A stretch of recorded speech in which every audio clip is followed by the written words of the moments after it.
as you put it? It all started maybe 2 months ago, but I only recently found a suspect.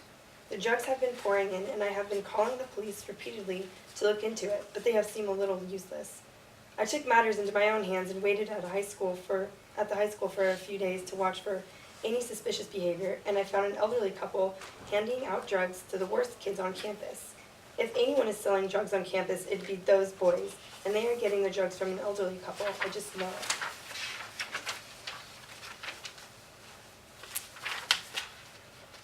I'm here to help you, Miss Robinson. He reaches down for her hand.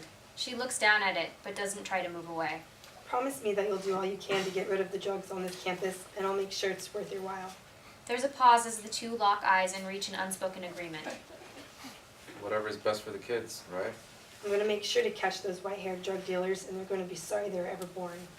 Exterior parking lot of high school, day. Bob and Carol are waiting for Brad and Chad at some tables near the parking lot. Brad and Chad walk up to them to find Carol with 2 brown bags for them. I made you 2 boys lunch. Well, that was awfully nice of you. I'm not one to ever turn down free food. We just wanted to show you that how much we appreciate you two and that we do care. I know this is kind of a weird relationship, but you guys are kind of like sons to me or grandsons. We wanted to ask you if you would be interested in officially becoming our drug dealers. We'll give you a larger cut of the profit, but you'll have to start coming to our house to pick up drugs on a regular basis. Weekly, maybe. Is this even real life? Of course you're gonna say yes. A steady supply, right on. We're so glad you feel that way. I have one question. Anything, ask away. Can you keep making us lunch? This is awesome. Carol beams. Exterior Rossman's car in an empty parking lot, night. A montage of different scenes where Brad and Chad hand the Rossmans wads of bills in exchange for more pills, with Bob giving them a cut of the profit each time. Because this is booming. Everyone wants in on these drugs, man. Profit is huge. It's like we can't get enough of the drugs for everyone. Bob and Carol fist bump each other. Interior Rossman's living room, day. Carol sits at a table counting up their cash. Bob comes in with a huge grin on his face. Another check to the bank. We're closer to our dreams, honey bun. I can't believe this is real. Nothing can hurt us now. Exterior park, day. The Rossmans are walking through the park trying to get some exercise. They're waiting on Brad and Chad to show up. Brad and Chad come jogging up in workout clothes. Why do we have to meet up in such obvious places? No one said you had to come out here and work out clothes. If we're gonna go to the park as cover, we might as well look the part of an innocent bystander, am I right? What, you never go to the park just to go for walks and feed the ducks? Definitely not. That's totally an old people thing to do. We're not that old. Carol, yes we are. Well, I feel young and hip. I can hear you. We need Adderall. Finals week is coming up on the high school circuit, and it's what the kids want to study with. Can you get some? We can get some. Alright, we'll meet you at the parking lot tomorrow night. Deal, kid. Brad and Chad high-five each other and go jogging off. Bob, how the hell are we going to get Adderall? What the hell is Adderall? We'll figure something out. Interior drugstore pharmacy, day. Bob and Carol enter a drugstore and Bob goes to search the aisles. Carol walks in and looks around near the pharmacist. She falls asleep while standing up in the aisles to the shock of the new pharmacist, who runs up to her. Oh no, are you okay? I'm sorry, I forget where I am sometimes. I just don't pay attention like I used to. Carol falls asleep again in mid-sentence. Wake up! Hold on, I know just what will help you.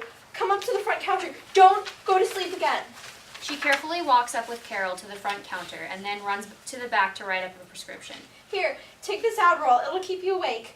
It's dangerous to fall asleep in random places. Bob walks up to the counter and grabs Carol. Carol! Oh, you're okay. I've been worried sick. I'm sorry, ma'am. I tend to lose her in buildings sometimes when she falls asleep. You found her now, and that's all that matters. I gave her some Adderall. Refill your prescription anytime. I've heard stories of people falling asleep in places like airports, bus stops, and while driving. So take that and be safe out there. What a nice lady, Bob. Thank you so much. Bob and Carol leave the store together, holding hands and grinning. Exterior high school parking lot, day. Brad and Chad slip the Rossmans more money in exchange for the Adderall pills. I don't know how you guys do it, but you have everything. This is so great. We'll keep having everything as long as you keep finding us customers. No issues there, man. Everybody wants their shit. Interior mall, day. Bob and Carol decide to splurge on items since they have an abundance of funds for the first time in years. Bob is weighed down with bags of clothes for Eva. How much stuff are you going to buy, Carol? Let me shop. I haven't shopped in years. I'm going to buy Eva all these sexy clothes that I wish I could wear again. Stop acting like you're young. I'm just going to live vicariously through our granddaughter if you don't mind. Wait, sexy.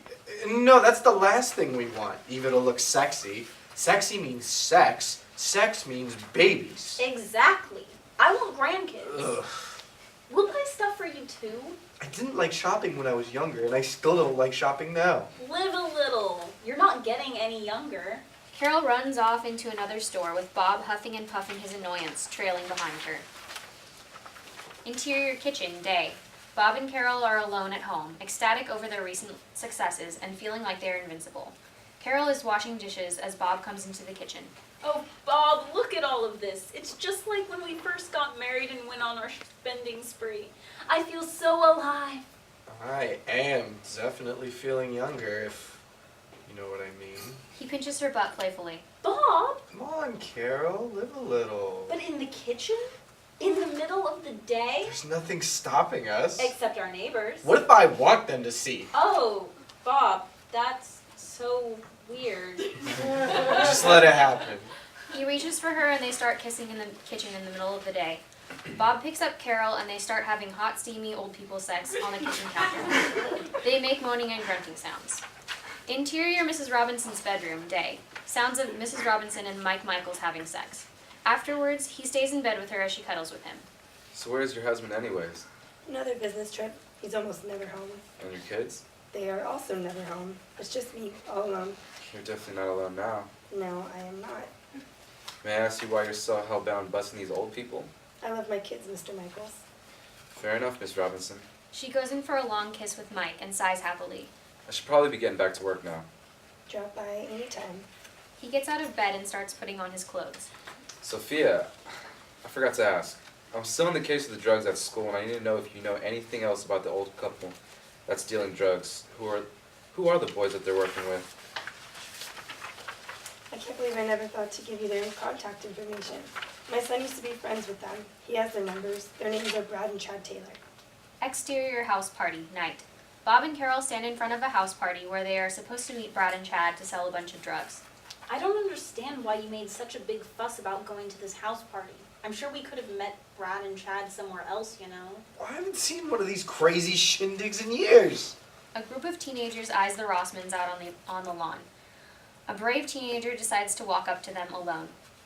Are you guys Brad and Chad's supply? Carol fidgets and Bob goes quiet. Excuse me, young man? We're not trying to rat you out or anything. Brad and Chad totally told me that they had almost random drug dealers. Considering the fact that you guys are hella old and on the lawn of a high school party, I put two and two together. We're just kind of afraid of getting caught. Whoa! No. Anyone buying drugs knows way better than to be a rat. You can trust your buyers most of the time. What do you need? Well, I'm looking for a serial killer. Isn't that an antipsychotic? What the hell would you need something like that for? I think it's probably best not to ask people what they need drugs for. You guys seem nice. You don't want to know. Alright, smartass. We don't have any Seroquel or whatever you call it.